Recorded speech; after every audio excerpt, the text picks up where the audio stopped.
Hi guys, it's me again, JM. So pagpasensya nyo na po pala yung boses ko. Kasi guys, may ubo po ako ngayon. Kaya medyo ganito po yung boses ko. So ayun na nga guys, tinawag ni mama si kuya kasi pupunta sila sa palengke para magpatahi. Hindi ko po alam kung ano yung ipapatahi niya. Pero basta po magpapatahi po siya. Ayan, si mama nagmamadali kasi. Kaya hindi niya na namalayan na magkaiba na pala yung tsinelas niya. Siyempre guys, bumalik sila para magpalit ng tsinela. Alam niyo guys, sobrang lutang talaga ni mama dito ha. Akalain niyo guys, di niya man lang napansin magkaiba yung tsinelas. Tapos baliktad pa. Siguro dito si mama habang naglalakad naihiya. At iba din pala yung suot ni Papa. Kaya yan, nagpalit na lang sila ng nung kapareho ng isa. Naglaba nga din po pala si Mama ng mga bedsheets namin. So ayan na nga guys sila Mama. Papunta na naman doon sa palengke. Hanggang ngayon kasi guys, natatawa pa rin ako.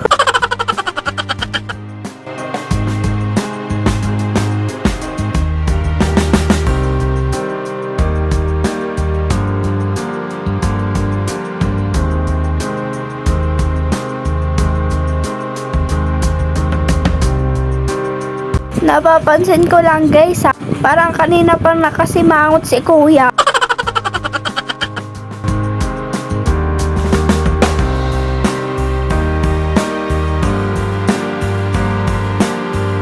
So guys, papasok lang po pala kayo dito. Tapos may makikita po kayong nakadikit po sa pader. Tapos yung may arrow. Tapos andun na po yung patahian po. Ito nga po pala siya guys. Dito lang po siya sa number 5 Cagayan Street, Batasan Hills, Quezon City. So ito na po si Lolo. Mukhang nagtatay po siya. Hindi ko po alam ginagawa niya eh.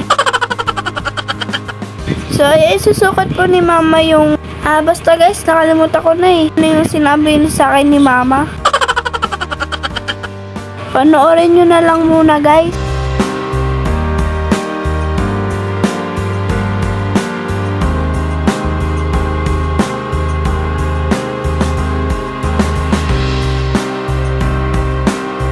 So, babalikan na lang po ata nila mama yun. So, nakalimutan ko pala sa inyo sabihin guys na bibili pa po sila mama ng mga rekado po sa sopas. Kasi po magsusopas po kami. So, pagpasensya nyo na lang po talaga tong boses ko.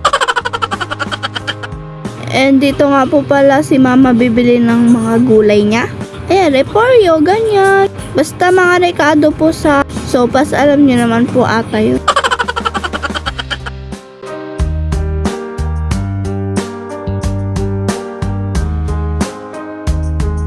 So, ang sunod naman pong bibilhin ni mama ay yung karne po.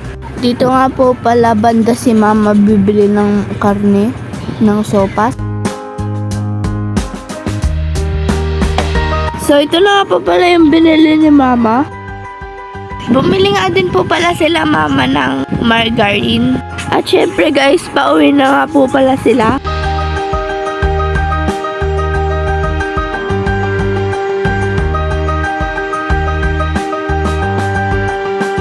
So, ayun na nga guys, nakauwi na nga po pala sila. Nagluto nga po pala si mama ng tuyo para po ulam po namin ngayong umaga.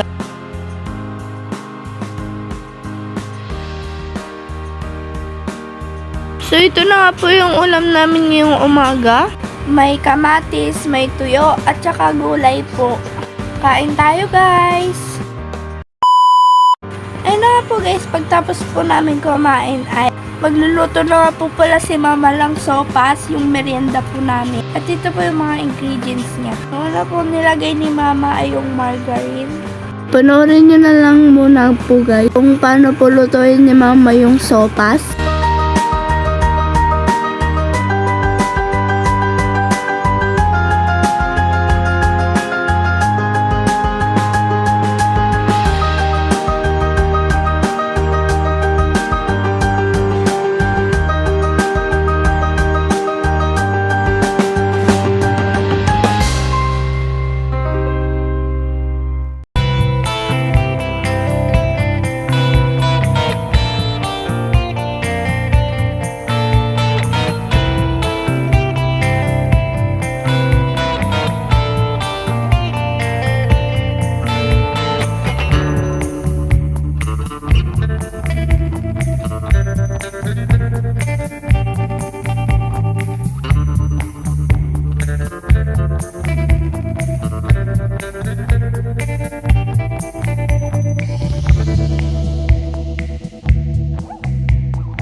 So guys, ito lang po ang aming mini vlog ngayon. Bye bye guys!